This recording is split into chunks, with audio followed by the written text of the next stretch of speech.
महाराष्ट्र राज्य शैक्षणिक संशोधन व प्रशिक्षण परिषदेमार्फत राज्यातील प्रत्येक जिल्ह्यामध्ये वरिष्ठ व निवड श्रेणीचे प्रशिक्षण सुरू आहे। प्रशिक्षणाच्या इतिहासात प्रथमच यावर्षी प्रशिक्षणाला उपस्थित शिक्षकांची दर तासाला उपस्थिती ऑनलाईन पद्धतीने नोंदवली जात आहे। इतकेच नाही तर प्रशिक्षणाला उपस्थित शिक्षकांचं व्याख्यान झाल्यानंतर ते व्याख्यान शिक्षकांना किती समजलं हे ऑनलाईन पद्धतीने तपासलं जात आहे। खरं तर हा सगळा प्रकार शिक्षकांबद्दल अविश्वास निर्माण करणारा आहे।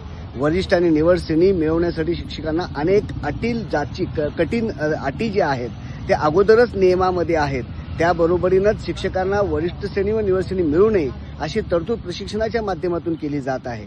एखाद्या शिक्षकाला प्रशिक्षणास उपस्थित राहण्यासाठी 5 मिनिटं जरी विलंब झाला तर देखील त्याला प्रशिक्षणामधून बाहेर काढलं जातं आणि या प्रशिक्षणाला उपस्थित राहण्यासाठी घाईनं प्रवास करणाऱ्या शिक्षकांना आज रत्नागिरी जिल्ह्यामध्ये अपघाताला सामोरं जावं लागलं आहे। या अपघातामध्ये जवळपास 3 ते 4 शिक्षकांची प्रकृती अत्यंत गंभीर आहे आणि इतर अन्य शिक्षक मोठ्या प्रमाणात जखमी झालेले आहेत। या सगळ्या प्रकाराचा विचार प्रशासनाने करणं खूप गरजेचं आहे। राज्यातील शिक्षण व्यवस्थेची मदार ही शिक्षकांवर अवलंबून आहे आणि त्यामुळे शिक्षकांबद्दल अविश्वास निर्माण करणारे अधिकारी जे शिक्षण व्यवस्थेमध्ये आहेत त्यांना बाहेर काढणं अत्यंत गरजेचं आहे।